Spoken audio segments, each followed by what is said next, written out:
Greetings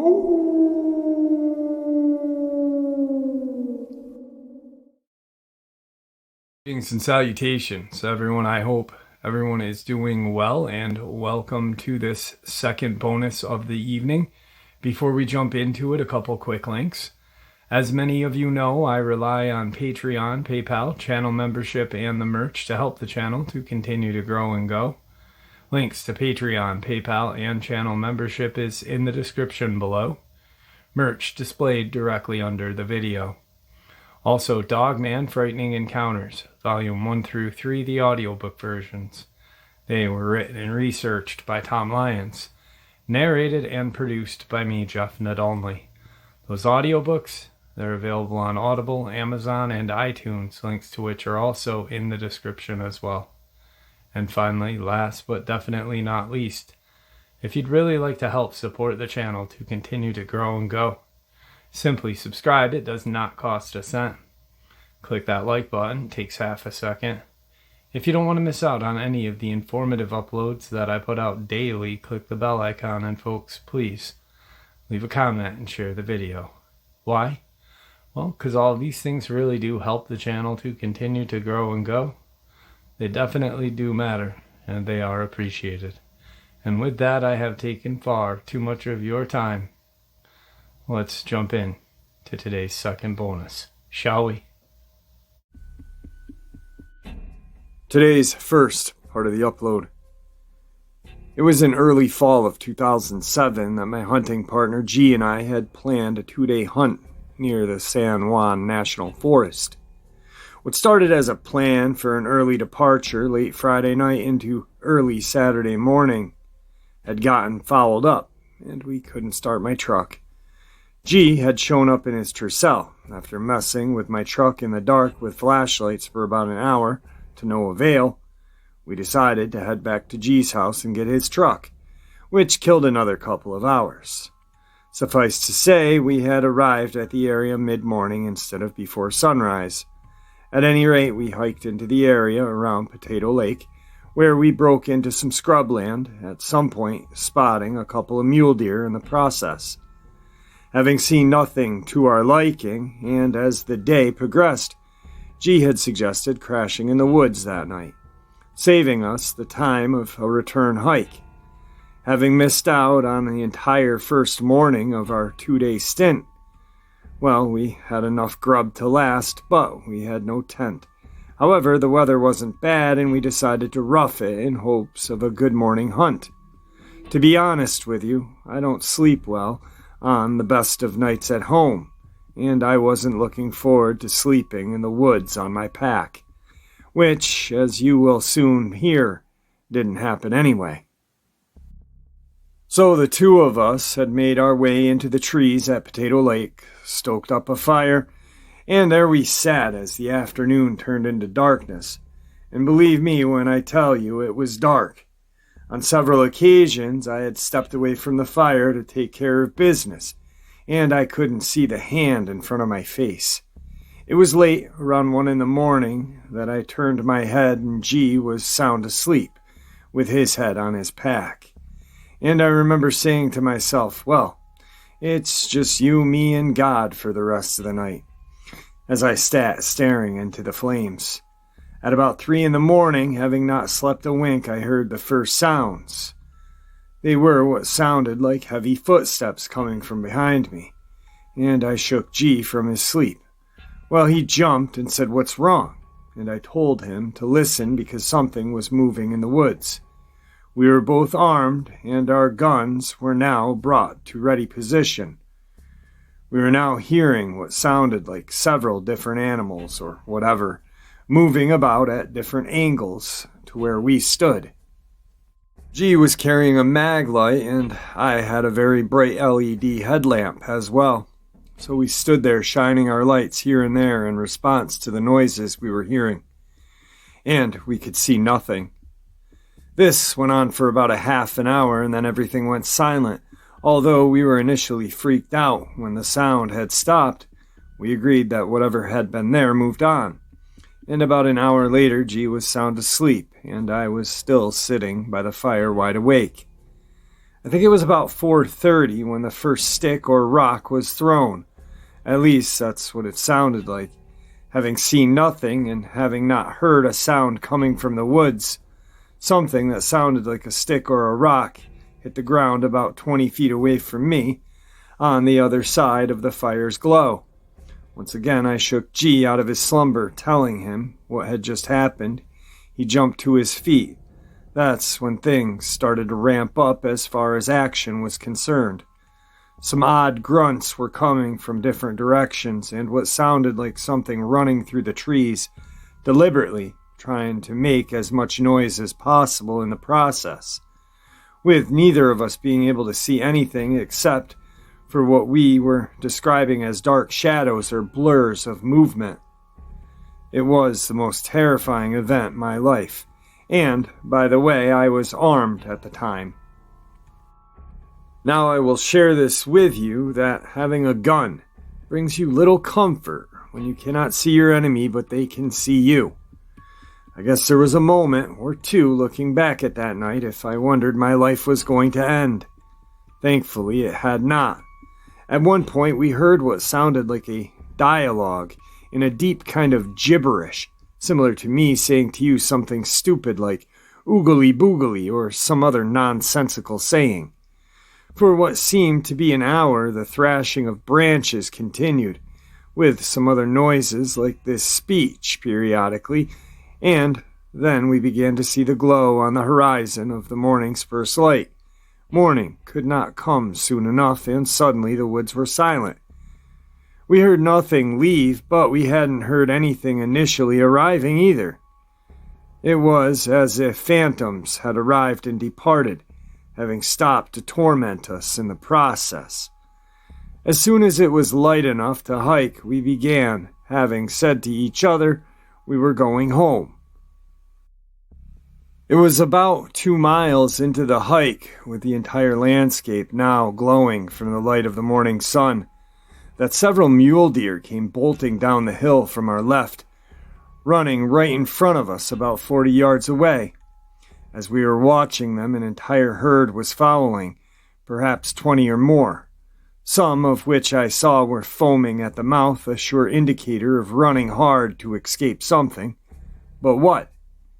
We hadn't had time to so much as blink, and here comes this huge monster barreling down the hill in hot pursuit, with its arms and legs pumping like you can't believe. And it was gone to our right-hand side in a split second. I mean, boom, boom, boom, it was gone. The size of this thing was immense, with its hair flowing out behind its body and head as it ran. It seemed to have covered 20 or 30 feet with each stride, appearing like a track runner when they are leaping over hurdles. To me, it was more in the air than on the ground. Each time its feet hit, it was so fast, and it was airborne again. I am 100% certain that it had caught one of them at some point in time, but we weren't going to be there to find out. We could hardly believe what had just transpired before our eyes, but we both knew that it was that had been taunting us in the woods that night. Now, seeing this creature on the hunt, I can say, speaking for myself and G, that I believe we were seen as a threat to the area's herd, and we were not welcome. It had to have been 9 or 10 feet tall, 1,000 pounds, but the way it ran was not an indicator of its size. This thing looked like a monster and ran like a gazelle, and it was mesmerizing to watch. I would say 30 to 40 miles an hour as compared to a car going by in the street. Just remarkable. Few people have heard what I just shared with you, but believe me, it happened, and we will never forget it. Today's second encounter. I'm 83 years old now, but at the time of this bizarre happening, I was 66, hard at work maintaining a large cattle herd in Montana. The way this thing had panned out was strange, but here goes nothing. I had sighted this creature several times throughout a period of about 4 years. Each time that I saw it was from a considerable distance, and on every occasion I watched as it walked away from or back into the forest. I don't know the how and the why as to just why it worked out the way, but that's the way it was, always leaving the trees or on its way back into them. I'd confided in a couple of my closest friends who were more than a bit interested, but we were all in agreement, no harm, no foul, live and let live. But that was about to change. It was in 2000, and I was out in the herd one morning when I spied what looked like some type of large dead animal out in the adjoining pasture. I rode over to have a look-see. As I rode up on the animal, I realized immediately that it was one of my own. I dismounted my horse to have a closer look. Things got strange quickly the moment I left my horse. There was considerable damage to the body, but not in the usual way in regards to an attack from a bear or a cougar, which I will get into. The first thing I noticed was the animal's neck was twisted around at least twice, if not more, giving the appearance of a wrung-out towel. The next thing that I noticed was I was looking at the neck was a dried-up blood puddle under its mouth, and upon inspection of the mouth, the beast's tongue had been torn and was gone. The belly of the animal had been torn or shredded open, not in a surgical way, but rather like ripping the flesh apart with no signs of bite marks or a knife having been used. As I lifted the flap of the hide, most of the organ meat was gone, and there was not a single claw mark or scrape on the skin. Well, this was the darndest thing I had ever seen in all of my days, and I had started a chain of phone calls to all my friends and the authorities on what had happened. You can't believe the commotion that this had stirred over the next several weeks, with talk about everything from aliens to satanic cult activities and the likes. But in my heart, I was thinking Bigfoot possibly. After everything had blown over, I was very unsettled every time I was in the fields. And yet, I hadn't seen anything else. Let's just say that I was on guard and had my rifle with me at all times, whereas before it was usually my handgun that I carried. Based on what I had seen of this creature, it would take all that a rifle had to offer to bring it down, and for some reason I felt like a standoff was on the horizon. I don't even know why I had that feeling at the time. It was simply a gut feeling and nothing more than that. 7 months later, on a windy, cold day, that I was once again riding out to check on the herd, when as I approached the rise, I heard an animal acting up, and I set the horse to a trot, making it over the hill, where I could now see the herd. The animals were scattering every which way, and smack dab in the middle of the field stood a creature. There was no visible animals down, just this monstrous beast standing in the grass. I pulled my rifle from the scabbard and set to sight on him. And it ran like the dickens toward the fence. I was doing my best to follow him through the scope, but the way he was running, it was impossible. It was like a jackrabbit from hell darting left to right, as though it knew what it was in for. As soon as it hit the fence, it leapt over it, turning and stopping to face me for the briefest moment, and it was enough for me to get a shot off, which I did. The creature did not move or drop, and as I quickly chambered the second round, putting my scope back on it, through the scope I watched as it appeared to burn off from the edges inward and vanished. Please allow me to explain. Have you ever seen a piece of flash paper burn? When the flame touches the edge, it is consumed in a split second with no real smoke or residual process. It virtually vanishes before your eyes. That's what I saw without taking my eyes off the scene for a second. I rode straight away down to the fence, dismounted with my rifle. I could see a trail going into the field and back to the fence where I now stood. as well as a set of very heavy and large footprints next to the rail where I had shot it, and nothing else. The evidence was all there, that it was there, but where had it gone is anyone's guess. There was no blood, no sign of it having left the fence where it was standing. This thing was at least 7 feet tall, dark brown when standing in the field. It ran faster than my horse could carry me, which is getting a move on. From that day forward, I never had another sighting of it or anything else happen on the property. And what it was all about, I can't rightfully say, but that's the way it happened. Today's third encounter. Up until the time I was 24, I lived in Minnesota, after which I had moved to Dearborn, Michigan. Having graduated college and been offered a good-paying job, Minnesota, as many already knew, is touted to be the land of 10,000 lakes. Truth be told, there are considerably more than 10,000 lakes within the state's borders, most of which are unnamed bodies of water. One of these formerly unnamed bodies of water was a half a mile from our home growing up, and by many of the locals dubbed Demon Lake.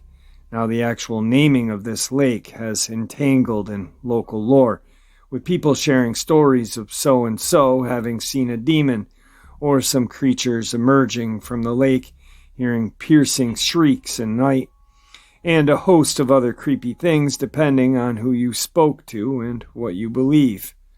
As for myself, I didn't believe in any of it. As a young man, I fished the lake hundreds and hundreds of times, and other than the occasional thinking about things that I had heard, hadn't experienced anything that would frighten me in the least. As I fast forward some 15 years, my parents were moving to Florida, having offered me their property and the home I grew up in, knowing that I was kind of longing to move back. I had started a secondary business aside from my formal job, which could be run from virtually anywhere, and for the price of $0 offered by my folks, I moved. One of the first things I did after returning was to walk over to the lake and fish. I had missed this little fishing hole, and now I was back.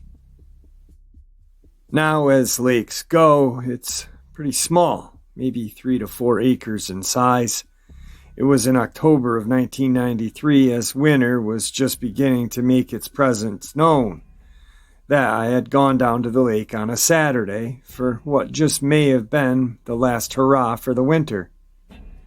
There was a meandering trail that brought you to the lake that was some 300 or 400 yards long in the woods. From the looks of the trail, or should I say, what was left of it, nobody had been making use of it in a long time.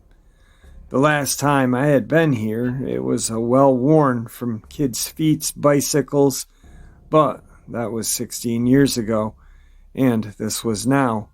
I was enjoying the fact that I was back wandering through the trees on this windy Saturday, with the wind coming from directly behind me through the trees. Suddenly a horrific stench began to waft by me, coming from behind me in the way I had just traveled. It smelled like sulfur. I stood there momentarily thinking to myself that I hadn't smelt or seen anything coming in the form of a decaying animal lying in the woods. Surely I would have smelled such a thing on the walk in, but I hadn't. I thought my imagination was getting the best of me when I began to ponder the naming of the lake demon by the locals, but that quickly passed, and I kept walking. I was now standing on the lake shore, throwing a swimming plug around, when I realized that the stench of which I spoke earlier was gone, and I kept fishing. Some 2 or so hours later, standing in the bright sunshine, I was overwhelmed by a sense of fear. I had a hard shiver and began to feel what I will describe as being depressed. My head began to hurt, and I felt as though there was a pounding on my back of my eyeballs. I know this sounds nuts, but it's the truth. Now, sitting on a log with my head down, I was massaging my temples in hopes of getting some relief, With my plan now being to leave when I'm able, it was at this time that I looked up, with my view being that of the far shore of the lake, about 75 yards or so in front of me at that point, when my eyes caught a glimpse of something passing through the trees that appeared to be large and black, the visage of which was broken up by it passing in between and through many trees in the forest. At the very moment I had sighted this thing, every hair on my body tingled, as a cold chill ran through me, causing my body to momentarily shake violently. Perhaps about 30 seconds later, this black shape appeared, coming out of the brush, looking like a screwed-up puzzle piece. It was absolutely jet black in appearance, but completely lacking in anything distinguishable. At this distance, if it was a man or an animal, I would have seen eyes, the coloration of fur, and many other details, but it was simply a solid black shape. It began to move along the shore like a disjointed skeleton, the hinged joints, which, as some would be at the knees and elbows, moving randomly, like they were shaking left to right, in and out. Picture a skeleton being held up by a rope from the head, with a person holding it, shaking the rope around, causing it to rattle and shake beneath. I was stunned, unable at that moment to breathe or move. It was shaped like a huge human of sorts, but with sharp and oddly placed angular shoulders, head, and appendages, and yet it was moving in what I will describe as a shuffle or a strange, disjointed walk. I was gasping for my next breath at that point, feeling near the point of collapsing, when I suddenly snapped free from the hold of whatever had come over me, and I ran like hell out of there. Although this was not Bigfoot related or any cryptid related, I don't know. As best as I can say, I will never go down in those woods again to fish on that lake again. Like many others, I have never spoken of this event to anyone, including my family members. It was so shocking that it shakes me to my very core every time I think about it. Even writing this down to share with you now, there are things out there, the likes of which we will never know of, and frankly, I don't want to know of. Today's fourth encounter. It was 2012. I had gone into the Banff Forest elk hunting. The area in which I hunt is only 30 miles or so from my home, so whenever I am there, it's always a day trip, and as such I travel light.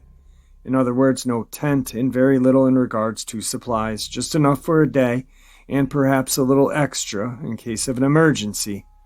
In 2012, I was 59, and although I am in reasonably good shape, I was in no way looking to hike a long way or in much elevation that day.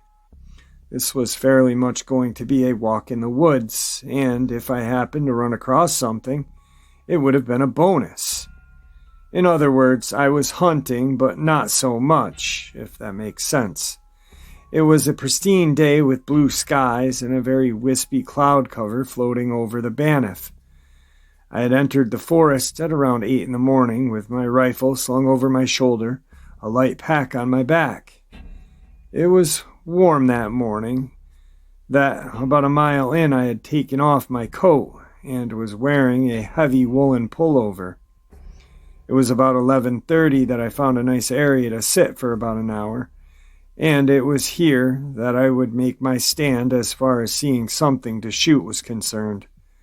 There was about a foot of snow in the woods, and within about 20 minutes the wind kicked up as a gray cloud cover began to roll over me and light snow began to fall. I was only perhaps 3 miles into the woods and was in no way concerned about the weather, but I was in a small clearing where the snow was now landing directly on me, so I decided to move into a more favorable location, putting me in a somewhat more sheltered position. The forest here is very dense, with a considerable amount of deadfall everywhere, causing one to be very careful where you step in the snow, not being able to see what is buried beneath. So I was slowly making my way into the area where there was more overhead cover to protect me. While I sat, I have to say at this point that unlike many of the accounts which people have shared, I did not have any sense of being watched or a feeling of fear. Yet it was quiet, so much so that I could hear the snow hissing as it fell to the ground, but other than that, nothing to me seemed out of the ordinary. I felt very much at ease and peaceful, but that was about to change. I don't think I had walked 200 feet when a red stain in the snow caught my eye just ahead of me, and to my right in the snow it appeared just as a cherry snow cone would that you may buy at the carnival. Pure white snow stained in red, about 4 feet in diameter. It was blood. Understand me, please. There was deadfall everywhere and thousands of small, scrubby brush, trees, and undergrowth, as well as tall trees. With this pure white snow covering the forest floor, I realized that something had been killed here, and began to scan the area for the carcass and/or predator. As my eyes moved to the left, I had now taken my rifle from my shoulder and was holding it at ready in front of me, when I saw the carcass of what appeared to be the remains of a small deer, splayed or draped over a low branch belonging to a small tree. The entire skeleton was visible, with very little flesh still attached, which was still bloodied. This hadn't been hanging on this branch for long, I can assure you of that. The branch was only maybe 20 feet away from me. As I now was slowly scanning the area, trying to look through and around every brush and tree in the vicinity, having now done so, my eyes were drawn back to the carcass, maybe 10 feet away. Just to the right of where this carcass hung was a cluster of 3 trees, 2 narrower ones, maybe a foot or less thick, and 1 large one with a diameter of maybe 3 feet, I'd say. For whatever reason, I hadn't noticed earlier that the bottom segment of the thicker tree became narrower at about 10 feet from the ground, and that's when I saw movement. At the 10-foot mark, I saw a swift, which causes me to concentrate more carefully, now realizing that this was a beast of mammoth proportions leaning quite still, flush against the side of this tree. When I then saw a black eye blink, it was covered from head to toe with a dark chocolate brown shaggy fur sprinkled with snow, the face being almost indiscernible from the rest of its body. If I hadn't seen the head twitch an inch, followed by a blink of an eye, I wouldn't have even noticed it. Realizing I was now standing up close and personal with an enormous creature, I slowly started to backtrack as though I hadn't seen anything. I was now about 40 feet away, and the creature had not moved from the tree when my eyes caught a glimpse of something gray through an opening close to the ground of the branches of the brush. What I saw was gray like squirrel's fur. It then turned ever so slightly to the right, as I now realized I was looking at the back of something's head, of yet another creature, squatted on the ground. It had short, light gray fur, unlike the other being long and dark brown. My heart began to race. Continuing to move, stepping ever so slowly away, yet another small deer became visible, lying on the ground in front of this gray creature, it also being dead but not torn apart as of yet. I spent no additional time looking, as I now increased my stride to get as far as possible without seeming hurried in the process. Soon I was a couple of 100 feet away, and as I turned to look, as best as I could see, neither of them had moved.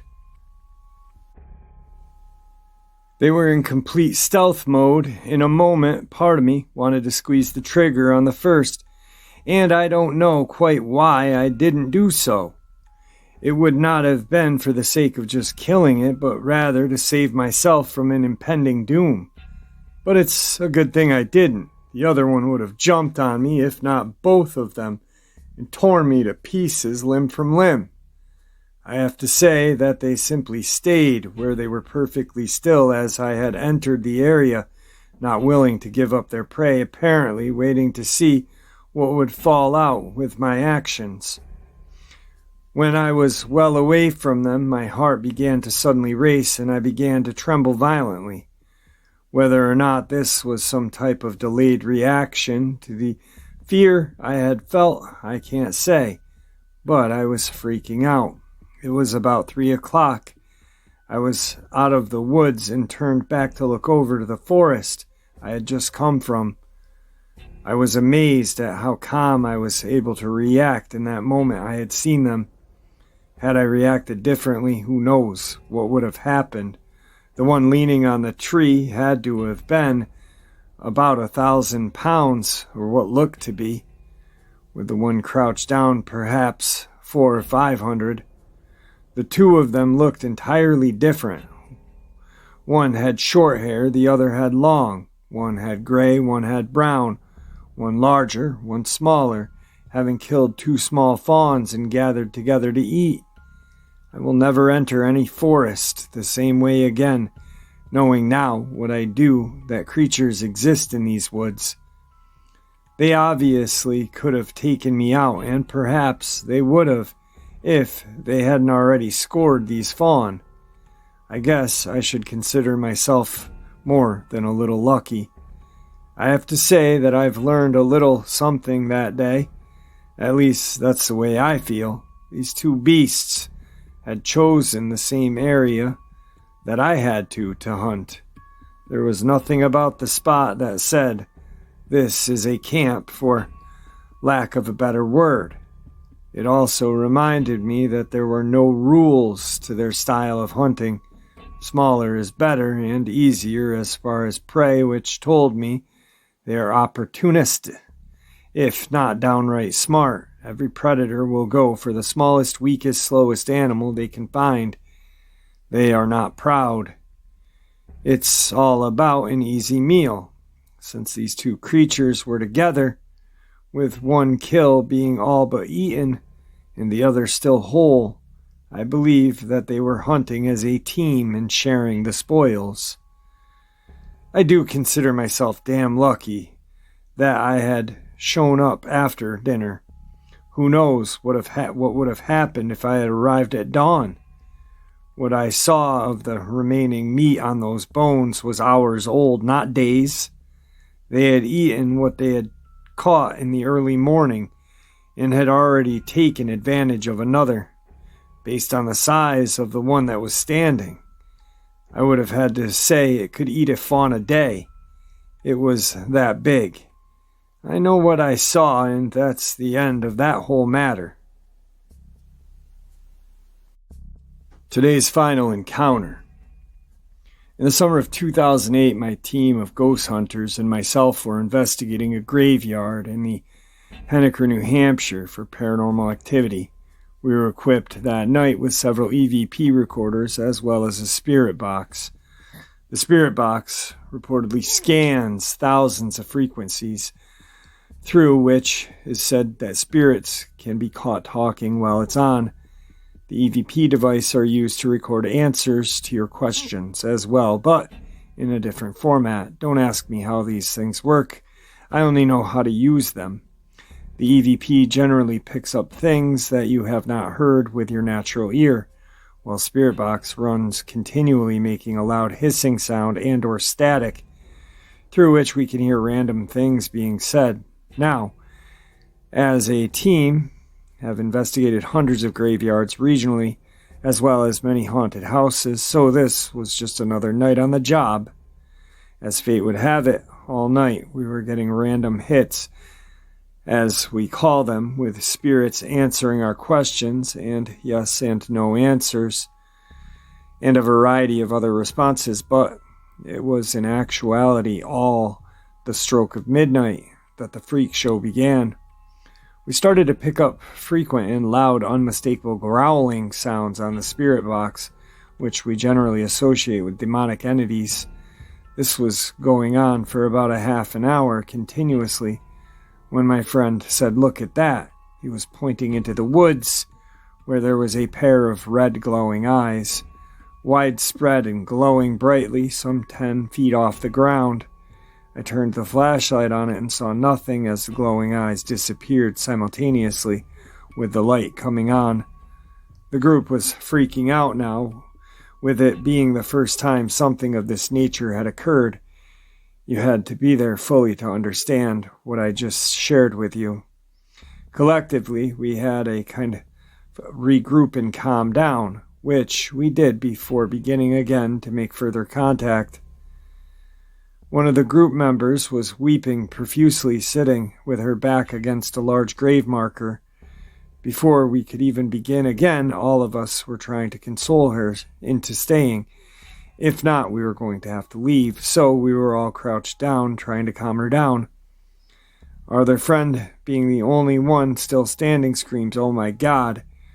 We all looked as the woman exploded into tears and sobbed. The red eyes had now reappeared, now moving side to side and coming toward us. We grabbed the woman and started to run, with the rest of what I am going to say having been told to me by two of our companions. The two of them had stood their ground when we fled, as the entity, according to them, came into view. They reported it as a large, hairy, massive creature, almost resembling a Sasquatch, but with some sort of muzzle. Our friend had put his flashlight right on it, and this time it remained in full view of them, rocking from side to side in the darkness. Both of them said that it started to advance toward them, exploding into a flash of blue light, as an orb now appeared to float away into the woods. At this point, our friend said that all of their electronic devices went dead, the batteries having been mysteriously drained by the event, with there being no other rational explanation for them to die. I am not a cryptozoologist. I am a ghost hunter, but what we experienced that night opened our eyes to an entirely different reality. Was it a Bigfoot or Dogman growling on the spirit box? I can't say for certain, but what I can say is this: the event most certainly happened, with 4 witnesses being present. You have it, folks. I hope you all enjoyed tonight's second bonus as much as I enjoyed sharing it with you. I'd like to thank you for supporting the channel. It is your support, after all, that helps this channel to continue to grow and go, and what gives us all a place and a chance to share our experiences and theories judgment-free. Everyone is simply treated with the respect that we deserve. Stay safe, happy, healthy, and ever vigilant, keeping an eye on our children, pets, family, and friends. These creatures are real. These events have happened. Share this information with those you love and care about, and it may just help save their lives someday. Until next time, never stop asking questions, never stop searching for the truth, and God bless you all.